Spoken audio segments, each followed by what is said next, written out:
Jai Hind students, this video for class 10, lesson number 3, the culture heritage of India, sculpture and architecture.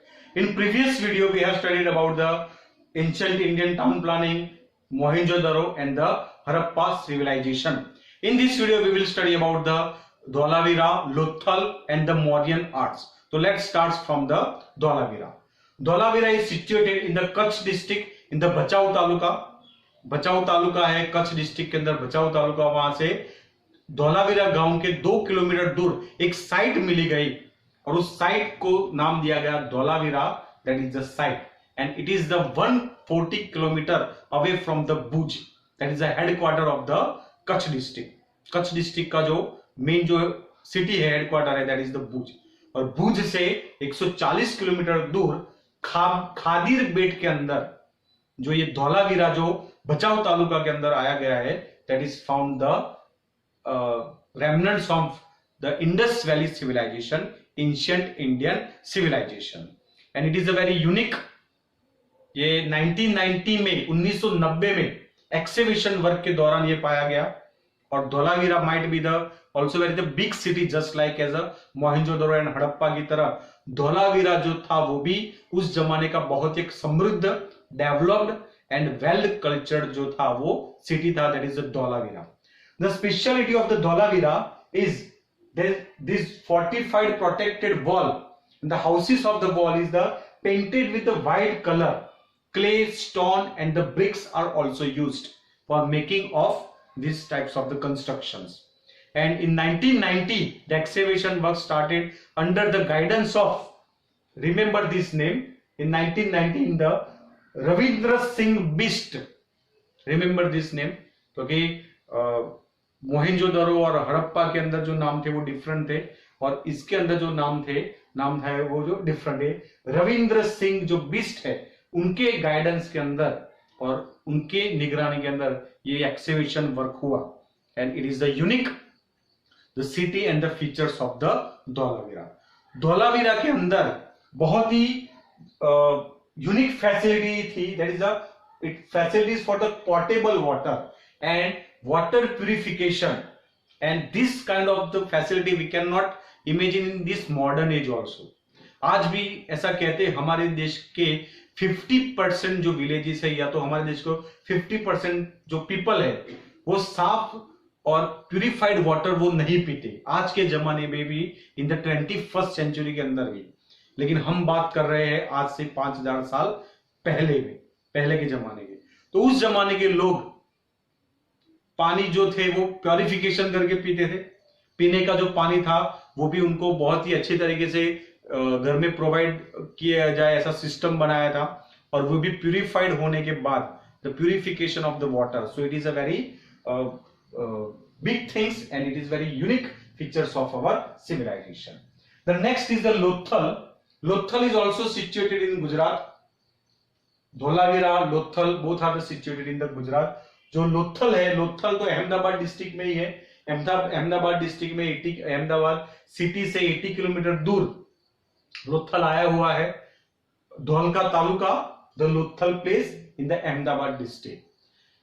दो नदियों का जो बीच का जो प्लेस है, the two rivers, the Bhogavo and Sabarmati, Bhogavo और साबरमती के बीच का जो प्लेस है that is known as the Lothal, जो 18 kilometres from the bay of Khambhat. अगर गुजरात का मैप अगर आपको ऐसे याद है तो गुजरात के मैप के अंदर दो इस प्रकार के जो कॉर्नर ऐसे हो जाते हैं, bay of gulf of Kutch and gulf of Khambhat. तो जो गल्फ ऑफ जो खंबात है उससे 80 किलोमीटर जो दूर है ये वो साइड आई हुई है। And it is the speciality of the Lothal is a very huge dockyard and it also the proof for the import and the export business of our Indian culture, ancient Indian culture। कि लोथल के जो civilisation में सबसे जो unique बात है उसकी है डॉकयार्ड। डॉकयार्ड मतलब जो लोथल जो प्लेस था वो सी वाटर, मतलब ये जो कोस्टल बाउंड्री के जो वो नजदीक प्लेस था, इसलिए वहां पे जो शिप्स थे उस जमाने के जो जहाज होंगे जो इंपोर्ट एक्सपोर्ट की बिजनेस करते, क्योंकि हमारा Indian culture is from started agriculture से हम जुड़े हुए हैं, और हमारा जो एग्रीकल्चर है, हमारे देश के अंदर जो बनाए जो पैदा होते हैं वो सारे जो ग्रेन्स है, डिफरेंट टाइप जो स्पाइसीज है, वो बहुत ही फेमस थे दूसरे सिविलाइजेशन के अंदर भी। तो यहां से डॉकयार्ड बनाया गया था, शिप पोर्ट थे वहां, या पोर्ट था कह सकते उस जमाने का सबसे बड़ा, और वहां पे सब शिप जो थे वहां पे आते थे दुनिया भर से। और इससे पता चलता है कि भाई हम इंपोर्ट एक्सपोर्ट का जो बिजनेस है वो हजारों सालों से करते आए हुए, और इंडियन कल्चर दूसरे कल्चर से हजारों सालों से कनेक्ट है। That is a proof from this Lothal civilization, Lothal culture, and it also suggested for the Indus Valley civilization. The Indian culture is a rich and a prosperous culture on that time also, क्योंकि जिस culture के पास अपना देश का अपना बहुत ही बड़ा उस जमाने 5000 साल पहले अपना पोर्ट हो, डॉकयार्ड हो, शिप्स हो, इंपोर्ट एक्सपोर्ट करते हो, इमेजिन करो आज से 5000 साल पहले। So it might suggested it is a rich and prosperous culture. तो ऐसे ही हम भारत को सोने की चिड़िया नहीं बोलते थे, गोल्डन बर्ड नहीं बोलते थे, बिकॉज ऑफ दिस रीजन। अगर प्राचीन भारत का अगर आप इतिहास उठा के देख लो तो उसमें दुनिया की सारी जो फैसिलिटीज आज जो लोग भुगत रहे वो हम हजारों साल पहले भी उसको डेवलप इंडिया में किया था। So this is regarding about the Indus valley civilization. Indus valley civilization के बाद इसको हम ये जो थे वो हम द्रविडियंस पीपल भी कहते हैं। हमने फर्स्ट लेसन में जैसे अगर देखा कि पहले इतिहासकार ऐसा मानते थे कि Dravidians are the first the person who have created the Indus valley civilisation and Mohenjodaro. लेकिन उससे पहले भी बहुत सारे ट्राइब्स जो हमने पढ़ चुके, ये 6 से जो 7 ट्राइब्स थे वो हमारे देश के अंदर आ चुके थे, लेकिन सबसे जो डेवलप्ड थे that is the Dravidian culture. उसके बाद जो आए वो आर्यंस के आने की वजह से द्रविडियंस शिफ्ट हो गए, नीचे चले गए, इस प्रकार की हम बात जानते हैं। और आज जो 4 साउथ के अंदर जो स्टेट और लैंग्वेज है जो वो है द्रविडियन लैंग्वेज हम कह सकते हैं। तो आर्यन कल्चर, फिर आर्यन कल्चर हमारे देश के अंदर बहुत ही बड़ा प्रभाव डाल के चला गया, आर्यन कल्चर जो था वो देश के अंदर। फिर उसके बाद जो भारत का जो लिखित रूप से जो इतिहास हमको पढ़ने को मिलता है that is from the Mauryan age. उसके बाद बहुत सारे बीच में जो वो कल्चर जो डेवलप हुए, लेकिन हमको एकदम लिखित स्वरूप में और नामों के साथ हमको जो प्रूफ के साथ हमको थोड़ा इतिहास मिलता है हमारा, तो that is from the Mauryan culture. और मौर्यन कल्चर से पहले की अगर हम थोड़ी हिस्ट्री अगर देखें तो भारत के अंदर अलग अलग प्रकार के जो स्टेट्स जो थे उसके अंदर एक नंद वंश का राज था, और नंद वंश के राज के अंदर एक राजा था धननंद, और धननंद ने प्रजा के ऊपर बहुत ही अत्याचार किए, और धननंद ने एक वहां के बहुत ही प्रखर एक पंडित थे चाणक्य, उसका अपमान करके उसको निकाल दिया अपने राज दरबार से, राज से। और ये चाणक्य ने प्रतिज्ञा की कि मैं धननंद को उसके साम्राज्य समेत उखाड़ फेंकूंगा। और फिर बाद में चाणक्य को मिलते हैं चंद्रगुप्त मौर्य, और चंद्रगुप्त मौर्य को उन्होंने इतना डेवलप किया कि बाद में चंद्रगुप्त मौर्य एक बहुत ही बड़े प्रतापी राजा बने। और चंद्रगुप्त मौर्य की मदद से चंद्रगुप्त मौर्य ने धननंद को, ये जो नंद वंश है उसको भारतवर्ष में से उसको उखाड़ दिया, उसको नाश कर दिया। और ये चंद्रगुप्त मौर्य ने एस्टैब्लिशमेंट किया मौर्य डायनेस्टी, और मौर्य डायनेस्टी बाद चंद्रगुप्त मौर्य के बाद उनके जो बेटे हैं वो बिंदुसार आते हैं, और बिंदुसार के बेटे के बाद आते हैं अशोक।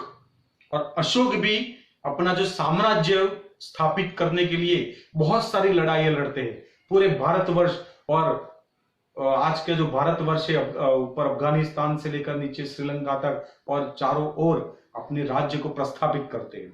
और बाद में वो एक वॉर लड़ते हैं अशोक राजा, जिसको बोलते हैं हम कलिंग वॉर। कलिंग मतलब उस जमाने का कलिंग मतलब आज के जमाने का है वो है उड़ीसा। और वो कलिंग वॉर में उनका एक हृदय परिवर्तन होता है कि खून की नदियां उन्होंने देखी, बहुत सारे देखा कि भाई बहुत सारे मारकाट हुआ, इतनी हिंसा हुई कि लिटरली उन्होंने खून बहता हुआ देखा रणभूमि के अंदर, और बाद में उनका धर्म परिवर्तन होता है और बाद में वो बुद्ध धर्म अपना लेते हैं अशोक राजा। और बुद्ध धर्म के अपनाने के बाद उन्होंने हमारे देश के अंदर अलग अलग जो थे वो आर्किटेक्चर बनवाए, जो बुद्धिस्ट आर्किटेक्चर है, जो स्तूपा है विहारा से, चैत्या से, तो ये सारा सब कुछ कंस्ट्रक्शन करवाया अशोक राजा ने बौद्ध धर्म। तो यही हमारा टॉपिक है, that is a Mauryan art in our culture, कि भारत में जो मौर्यन आर्ट है, ये मौर्य किंग जो अशोका जो था, चंद्रगुप्त मौर्य, उसका बेटा बिंदुसार और उसका बेटा अशोक, तो मौर्यन साम्राज्य जो था उस टाइम पे ये डेवलप हुआ क्योंकि अशोक ने बुद्ध धर्म अपना लिया था। और बुद्ध धर्म के अंदर होता है ओवल शेप्ड स्तूपा, एक स्तूपा होता है ओवल शेप्ड, मतलब ऐसे हाफ सर्कल साइज, जैसे वो अंडा आकार के जैसा एक होता है stupa, that is the Oval shaped. और वो स्तूपा के अंदर क्या होते हैं, the remains of the body of the Lord Buddha and kept in a box. कि बुद्ध भगवान के जो रिमेन्स थे, उनके हेयर है, उनके जो नाखून थे और ये जो थे, उनको एक बॉक्स के अंदर यहाँ पे प्रिजर्व किया जाता है स्तूपा के अंदर। तो ये उनका एक रिलीजियस प्लेसेस है, जैसे हिंदू धर्म के अंदर मंदिर होते हैं, मुस्लिम में मस्जिद होते हैं, सिख में गुरुद्वारा होते, तो ऐसे रिलीजियस प्लेसेस। तो बुद्धिस्ट का रिलीजियस प्लेसेस है ऐसे स्तूपा, जहां पे बुद्ध के बॉडी के जो रेमनेंट्स जो है वो बॉक्स के अंदर होते हैं। तो इस प्रकार के जो 5 जो स्तूपा है भारत के अंदर, the 5 stupa of India is very famous. एक stupa of Sanchi, stupa of Sarnath, stupa of बेरठ, stupa of Nandangarh and stupa of Devni Mori. And this Devni Mori is situated in Gujarat in Aravalli district near the Shamraji. So these are the 5 stupas of the Mauryan art. Then this Mauryan art has also gifted, the Buddha culture is also gifted to India, Chaityas, Vihara, Mathas, and that is about the Ashok period is the golden period of the Mauryan art. क्योंकि अशोक राजा ने यहाँ पे बुद्ध धर्म जो था वो फैलाया था भारत के अंदर, और बाद में भारत के बाहर बहुत ये बुद्ध धर्म जो चला गया था। तो चैत्य, यहाँ पे कुछ लोग स्टूडेंट MATHS जो मैथ्स कहते हैं, it is not a maths, it is अ मठ। मठ स्थापित करते थे जो बुद्धिस्ट जो विद्वान जो लोग थे, वहां के जो मॉन्क्स जो है वो मठ बनाते थे, वहां पे रहते थे, एक आश्रमशाला समझ लीजिए कि हमारे धर्म के हिसाब से। तो आश्रमशाला एक पाठशाला के जहां पे वो लोग पढ़ते थे, ध्यान योग और ये सब कुछ करते थे। तो that is the math, Buddhist math. Chaityas and vihara, chaitya that means the construction, जो आर्किटेक्चर जो होते Buddhist, that is the chaityas. And viharas के विहार करना, घूमना वनों में, जंगलों के अंदर, that is the viharas. So these are also that is gifted to the Indian culture by the Buddhist. तो उसमें सबसे पहले इंपॉर्टेंट है that is the stupa of Sanchi. Sanchi stupa को हम पढ़ते हैं जो मौर्यन पीरियड के दौरान बनाया गया। It is situated in the Madhya Pradesh today now, in the Madhya Pradesh of the stupa of Sanchi, जो बनाया गया है ब्रिक्स से, ईंटों से बनाया गया हुआ है। और प्रेजेंट जो स्तूपा है वो स्तूपा के कंपेयर में वो स्तूपा है हाफ इंच साइज में जो है वो थोड़ा आधा है। So this the Buddhist culture has gifted to our Indian culture the caves, viharas, chaityas, stupas. These all are the gifted by the Buddhist culture to our Indus Valley civilizations. Stupa के जो आपके टेक्स्ट बुक के अंदर एक liner sketch एक उसके बारे में दिया गया है भी। स्तूपा के अंदर जैसे हमारे मंदिर के जैसे जो पार्ट होते हैं, जैसे मंदिर का वो भी हम पढ़ेंगे गोपुरम में, टेम्पल आर्किटेक्चर में, लेकिन मंदिर को आप अच्छी तरीके से सब लोग जानते हो कि मंदिर का जो ऊपर का जो पार्ट है पिनेकल होता है, ऊपर ध्वजा होती है, फिर उसको घूमने का जो प्रदक्षिणा पाद जो होता है, जहां पे मूर्ति रखती है उसको गर्भगृह बोलते हैं।